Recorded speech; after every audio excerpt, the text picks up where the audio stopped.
I'm GM Daniel Naroditsky. We're watching Hikaru Nakamura face off against Garry Kasparov at the 2017 St. Louis Rapid and Blitz. And we have one C4 from Hikaru, an English defense. And Garry immediately starting to think, will he play a symmetrical English? Will he play E5? Yep, he goes for a symmetrical English. And Hikaru going to G3, preparing to fianchetto his bishop, and Garry doing the same. Both sides fianchettoing their bishops. And we see Hikaru playing E3. This is a pretty typical setup where the knight goes to E2. And let's see if Kasparov repeats that same setup from the black side. E6 would be a possible move here. But black has a lot of other options. Black can play more ambitiously. Sometimes knight C6 and knight F6. Kasparov, the first to take a pretty long think, leans back in his chair.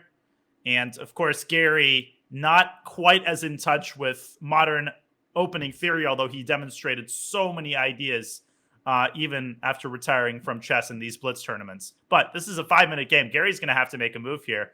Still deciding. And, whoa, going for H5. Immediate kingside attack and casting a glance up at Hikaru. Garry wants to move that pawn up to H4 and try to disrupt the coordination of white's pieces, contest the kingside. Hikaru has to decide, is he going to ignore that, or is he going to push his H-pawn up in return? He can play H3, he can play H4. Hikaru definitely a little bit puzzled at Gary's choice, but H5 does look pretty reasonable. I think they're already out of mainstream theory, and there's Hikaru's choice. He goes D4. Kasparov now seeming a little bit surprised at that move, and presumably, yep, there he goes. He goes H4, accomplishing his aim. Now, Hikaru could take the pawn on C5, but that would be easy to win back. No, knight C3, getting the knight out. Presumably, Gary's going to do the same. He can go knight C6. He can go knight F6. Different moves are possible. Garry doesn't seem too unhappy with his position. It's decent, decent opening. That's, what to do now. Various moves, yes. And Hikaru, yeah, both sides seeming pretty satisfied. Let's see if Garry develops a knight, or will he play his pawn up to D6 to support the C5 pawn? Yep, knight C6. And now another big choice for Hikaru, who can defend the pawn on D4. He can go knight G to E2 or knight F3, but that would allow Gary's H-pawn to move forward. The more natural move here is to push the D-pawn up to D5.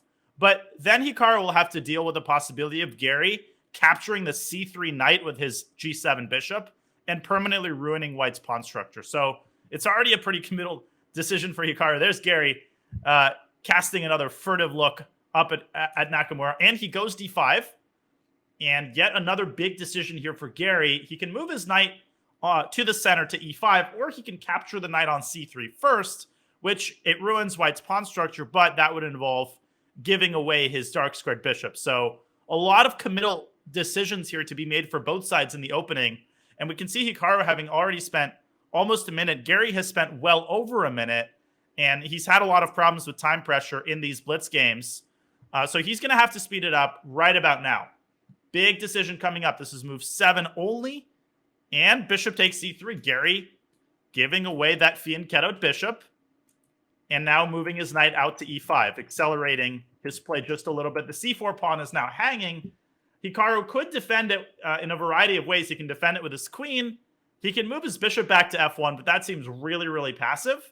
Maybe Hikaru will just jettison the pawn entirely and focus instead on his development. So one way to do that would be just to develop his knight F3, and maybe Garry won't even take the pawn on C4 because Kasparov hasn't developed either of his other minor pieces. The knight on G8 and the bishop on C8 are currently undeveloped, and even though the center is closed, that's not something you want to procrastinate on for too long. Hikaru about to make a move, withdrawing his hand. You can see him fidgeting. I think that's a knight he's fidgeting with. Maybe that's Gary's bishop. And Hikaru, yep, knight F3. So he offers the pawn on C4, but if Garry takes it, that knight on C4 is going to be tossed around. Hikaru could push his E-pawn upward, and that might make it even harder for black to develop his pieces. So my guess is Gary's going to take on F3 and then play D6 to quickly develop his other minor pieces. Garry once again taking his time. I think he's below 3 minutes now, which is quite a bit concerning. This is only move 9. Yep, knight takes F3. Bishop takes F3. And quickly Garry playing D6, opening up his light squared bishop. And Hikaru going G4, advancing his pawn, not allowing H takes G3. Now Garry doesn't seem too happy with this turn of events. Now it's a little bit hard to develop Garry's knight. Like if Garry plays knight f6, he might run into g5, and that knight will be pushed around even further. So it might be worth delaying the development of the knight. h3, freezing white's pawn on g4, not allowing Hikaru to push his h-pawn up himself. Interesting choice, but very committal. That pawn on h3 might become a very serious weakness later on in the game. Hikaru going g5, and he in turn freezes black's knight on g8. Now that knight can't develop at all unless Garry pushes his e-pawn up. Wow, and he doesn't seem too happy. There's that patented head shake. I think black is a little bit worse, and queen a5 hitting the pawn on c3. Garry wasting no time. Hikaru really only has one liability in the position. Those are his queenside pawns on c3 and c4. They are weak, and they're pretty easy to attack, but they're also pretty easy to defend. I think he's, just plays bishop d2. He defends the pawn on c3. And Garry needs to find ways to continue to put pressure on white's queenside because he can't develop his knight. Hikaru definitely wants to go pawn e4, keep expanding in the center. Leaning back is Garry. Now leaning back forward again. Continuing to shake his head. Doesn't look like Garry is too happy with his position. Now the position's pretty closed, so I don't think black needs to be concerned too much. And rook up to h4, attacking c4 laterally. That's a really cool move. But it can be rebuffed by e4. And there goes Hikaru with e4, stopping the threat of rook takes e4, intercepting the rook. But that pawn on e4 might be a liability. Garry going e5, which we've kind of expected. He opens up the e7 square for his knight, which will at least allow him to complete his development. Now let's see how Hikaru tries to accumulate the pressure.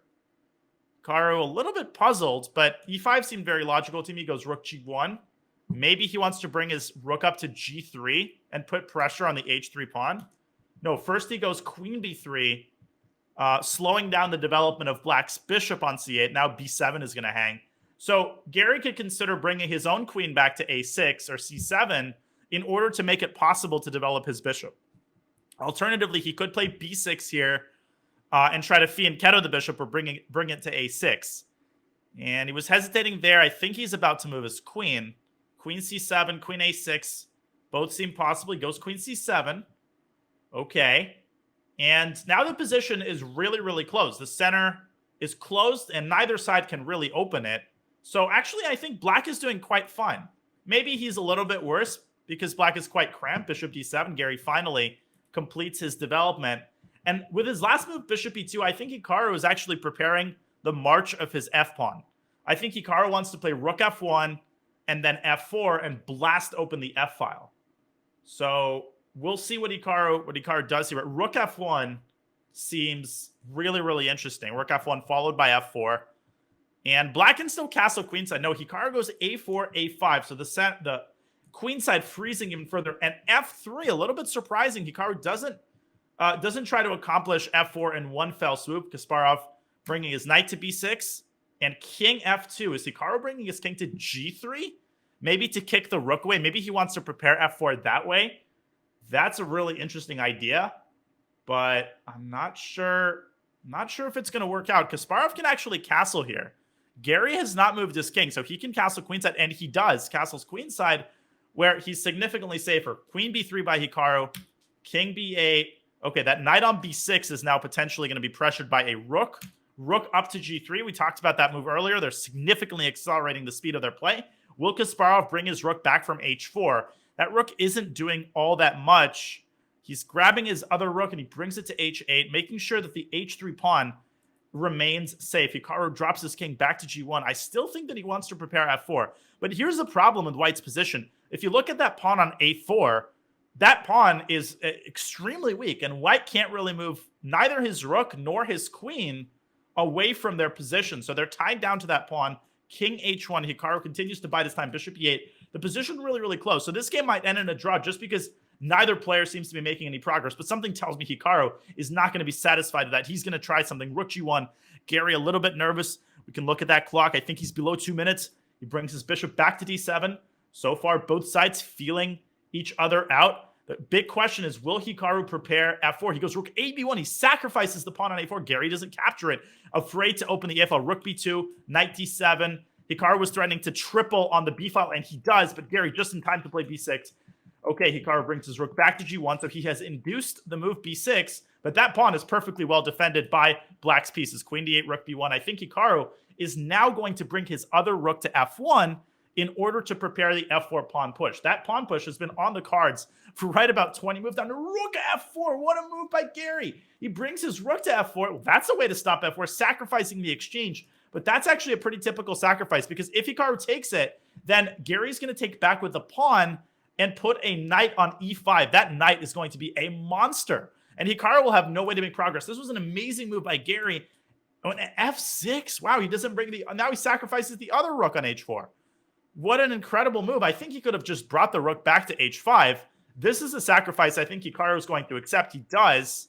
Maybe Garry confused something. He's down to 20 seconds. Hikaru takes on f6. And now the position opens up just a little bit. Garry recaptures with the queen. I still think black is pretty decent compensation, though. Queen d2.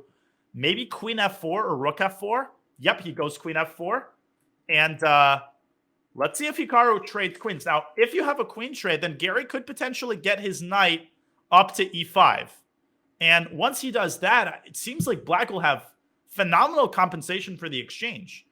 Hikaru does trade. Garry takes back with a pawn. And rook b2, king b7. Hikaru doubles. Garry gets his king out of the b file at a dodge. Hikaru getting his own king into the game. King g1, king f2. The question, though, as Garry moves his rook back, is how is Hikaru going to make progress?